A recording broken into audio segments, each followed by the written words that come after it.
What's up, Sim Racers? This is Larry again at TJR Sim here, and today I'm going to cover my review on the Simagic FX Pro. I'm going to give you my impressions, thoughts on this, go over the software, and some just final conclusions, maybe so you can tell whether something like this is for you, if it's worth your money, to feel more engaged or immersed in your sim racing experience. All right, let's get into it.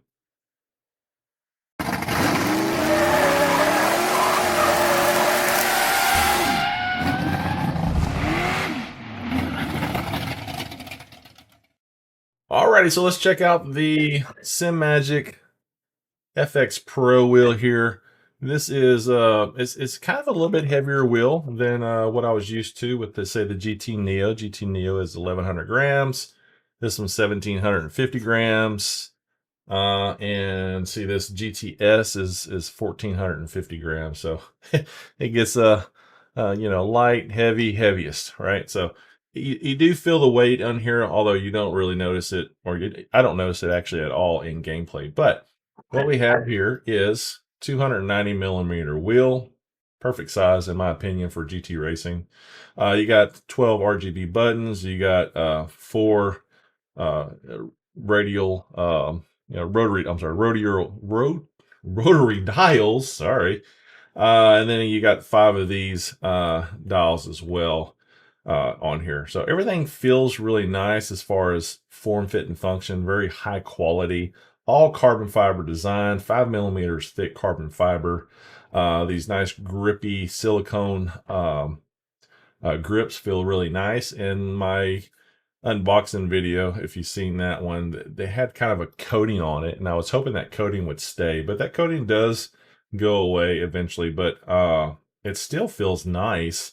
I don't have any chafing or anything on my hands. I do use this without gloves at times, but I also use it with gloves as well. So, but as far as, the way the button placement is, it's pretty good. It's not quite as perfect as, say, the G2 Neo, where you just have this array of how you can just push buttons and stuff, but it feels great. I mean, as far as it's fine. I don't really have any problem finding a button in the dark or using a VR headset. I can feel my way around it and know where they are, right?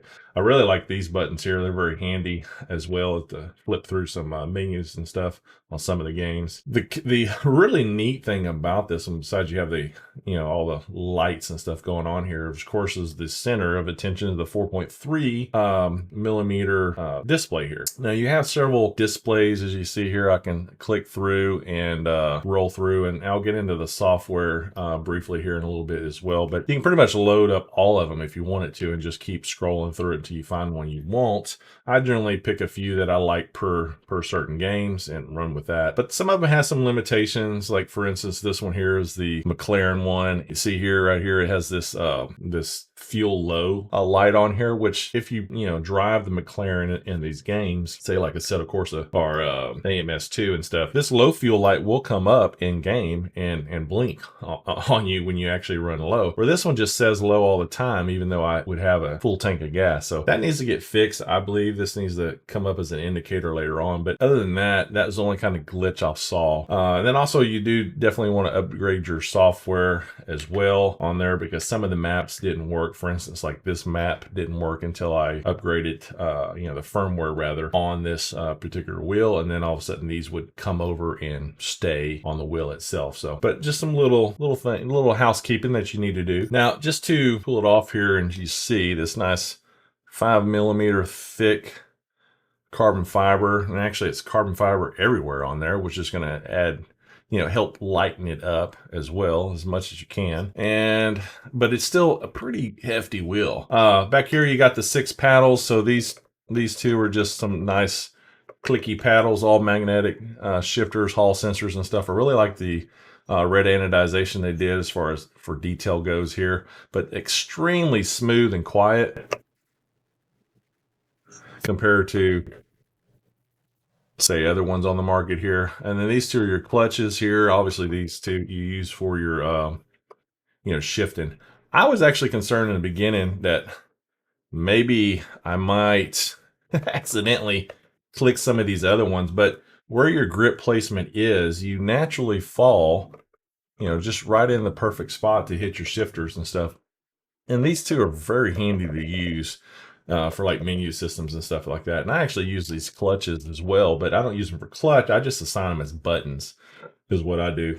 So certain games I may have one as look back and then change my views on the other one is usually what I assign these two for. So, but pretty cool. And if you want to know, here is the update USB-C that you'll need on there. When I get to the software, I'll tell you, how to update it as well. The rotary dials here, nice clicky sound. Here's the other ones.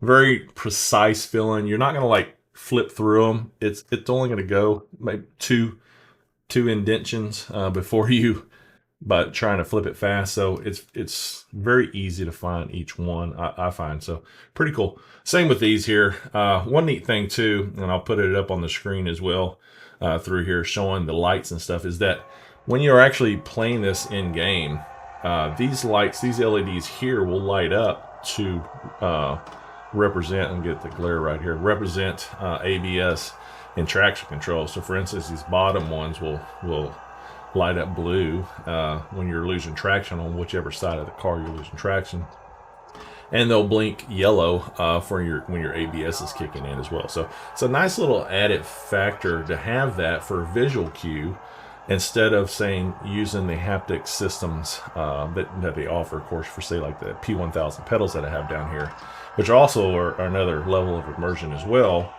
I'll do a review on that one here pretty soon as well. But yeah, it's just a really nice visual cue. You pick it up in your peripheral just nicely here when it's going off as well. So I do like that. Also, neat thing is these will blink as well. So ABS here will blink when your ABS is kicking. Same with traction control, it'll blink here when it's kicking on. And of course, you can assign all these buttons to do all kind of different things. If you want your whole right side to do traction control and they all blink with traction control, you can do that, and same with your left side as well for ABS. Or if you want everything to light up when flags are kicked on, then you can have it do that way. So very intuitive, or very customizable rather, to really make it your own, right? So really fun. All in all, it's a really fun wheel to use. It's very comfortable to use. I don't have any problem. There's a little reach here, maybe for some people, really the center ones, but it's not too bad actually. I don't really have a problem by moving my hand up a little bit or holding like this and hitting it. So yeah, button placement is actually really well. It's harder to hit these because you have to kind of hold on to the wheel this way and reach around and hit them. But I don't know. Can you drive a car and operate your stereo at the same time? If you can, you'll have no problem. So, but yeah, really good stuff. I do like it. Beautiful display, high res display here. Really love all the choices here. Now, this doesn't work with SimHub. If you wanted to customize your own maps and stuff, or your own display here, it does not work with SimHub at all. So that may be a downside to some. For me, it didn't bother me because there's plenty of maps on here, or plenty of screens here that are already configured for me. Actually, when I got this, I've been using this for 2 months now. 10 more maps came during that time as well. So I have plenty of them. I don't really care to spend the time making maps myself, but if that is a concern for you, then yeah, keep that in mind. When you're running this, you don't have to run a separate software like SimHub as well, taxing your computer. Whether, I don't know how much it really taxes your computer with SimHub, but I generally don't like to run too many softwares, being that I have already motion going, and then the wheel going as well. And that's another reason why I use a CAN bus as well. So everything is just plugged into one. And then when I load up a game, it's just one device to set up instead of several of them across the board, right? But anyway, I digress. Form, fit, and function, really, really comfortable wheel. Let me go ahead and just jump into the software real quick. All right, so now we got the software up. Here's the devices. What you'll notice here, obviously when you go to your devices here, I got the FX Pro, lights up. Here's the different maps and stuff, and here is the colors for your indication as far as the colors that you want. You can select the colors. Everything is selectable, right? So I have it as, ABS, and then traction control here, and it's the colors right here. So I have this purplish for traction control, and then yellow for ACC, or ACC, sorry, ABS. And yeah, if you don't like it, you can turn it off, or you can assign these to be different things as well. This is what it comes default, and I've left it there. I actually find it pretty handy to use. So, but it is really good that you can assign that. And then you can, of course, just like all the other software, you can show your alias button. So let's say if you had something like, I use this for Gran Turismo 7. Despite what other reviewers have said, this does work fine for Gran Turismo 7, as long as you're using the Sigma Cortex. Only in Gran Turismo 7, it just shows your gear indication and your speed, and of course the RPMs. Nothing else is mappable or anything. That just loads automatically. That just works automatically. But here you can see you show button aliases on and off. Whether you want to use them or not. I name them just to make it easier to see what's going on. And obviously, if you had some stickers kits, you could put the stickers on your wheelbase itself, right?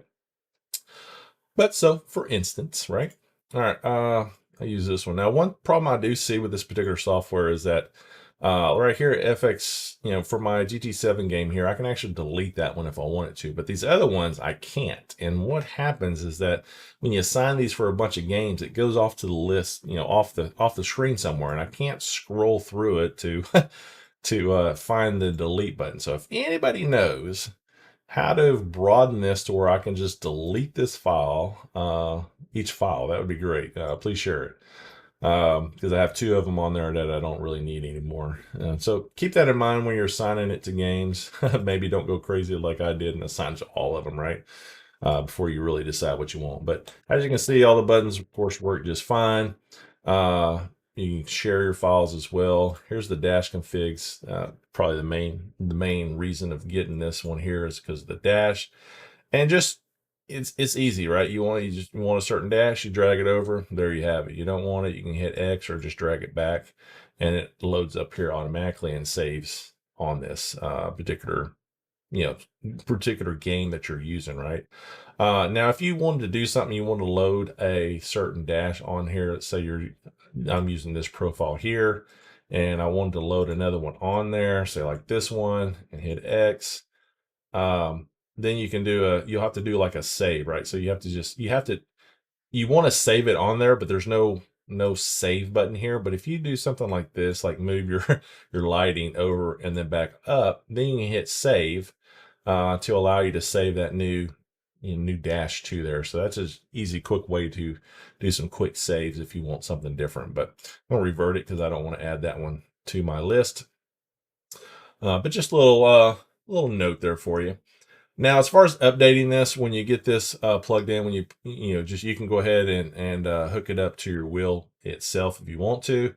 It should come up to say update. Mine did not do that. I was used to that from say like the wheelbase or the pedals. It gave me an update indication. But what you have to do for this particular one is come over here to your settings and then update.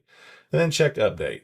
Check update, it'll recognize you have the wheel, and it'll tell you go ahead and plug this into your USB, plug your wheel into your USB-C directly into the computer with it not on your wheelbase.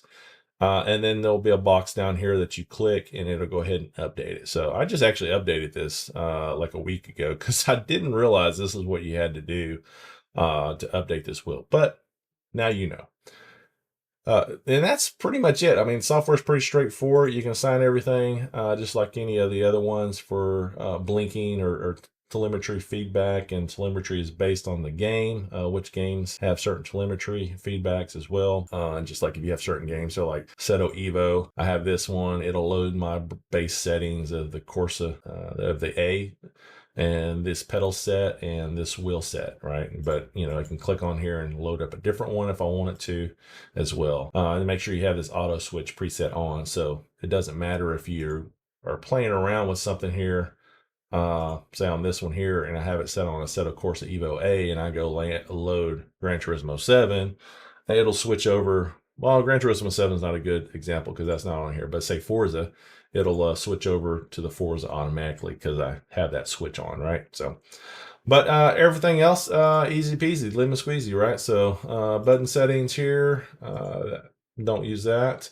And then your light settings here as well. So you can adjust your flash. You can also adjust your percentage. You double click on that, change your percentage if you want there as well. And yeah, that's pretty much it. I mean, it's a ready to rock and roll here. So the fun of it is actually using it and having more buttons than you can shake a stick at here as far as setting it up, as far as each game and stuff. So really helpful for, say, like a Assetto Corsa, where you can assign a lot of buttons to do certain things.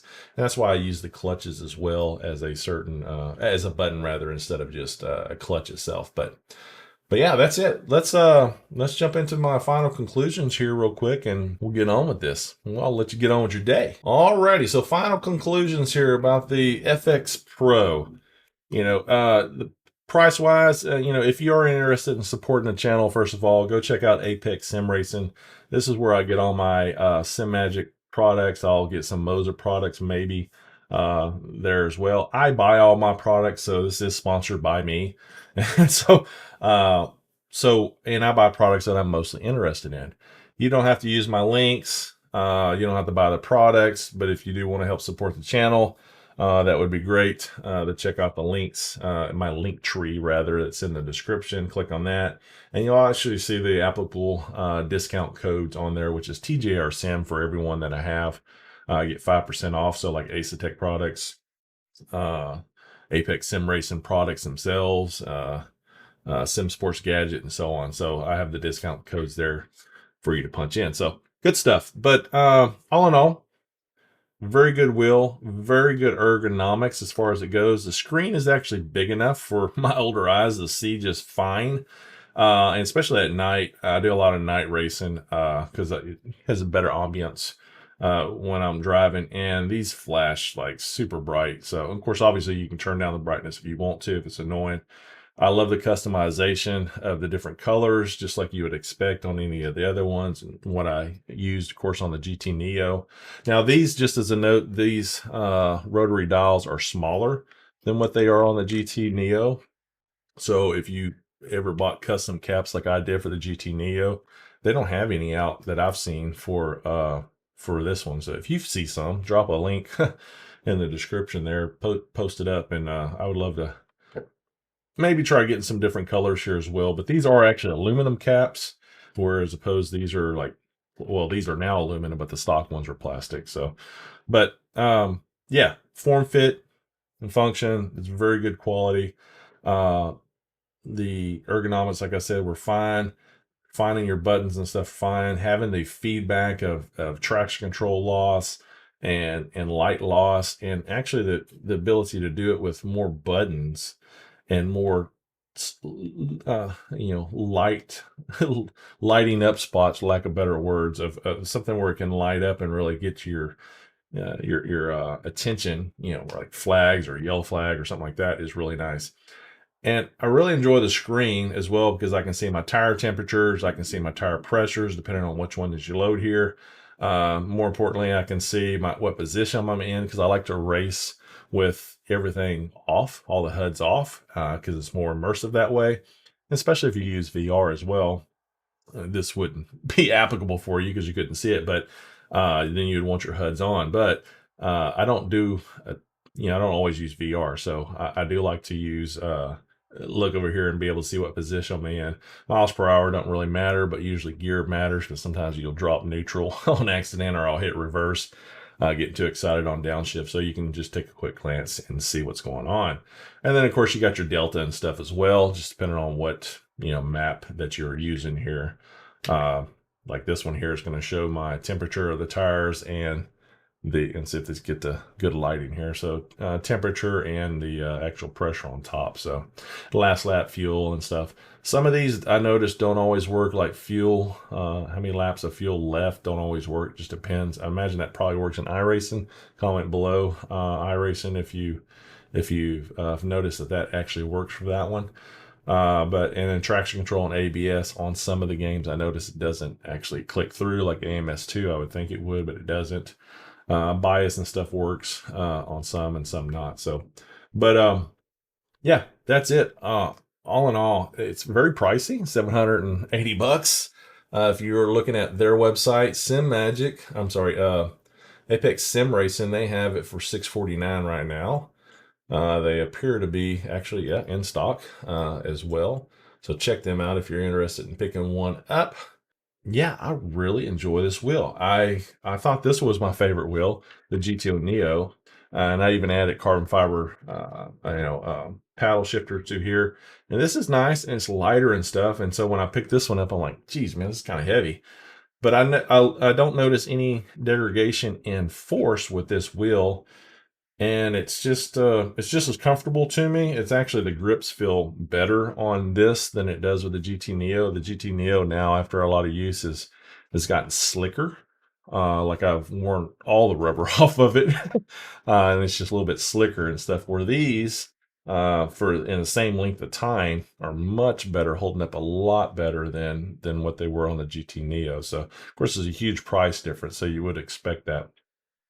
But yeah, it's pretty grippy. I use gloves on these, and I use them without gloves, so it's had both ways of going. I hope you like this review of this. Drop some comments if I missed something that you're interested in. Have any questions, let me know. I'll be glad to answer them. Until next time, I'm out.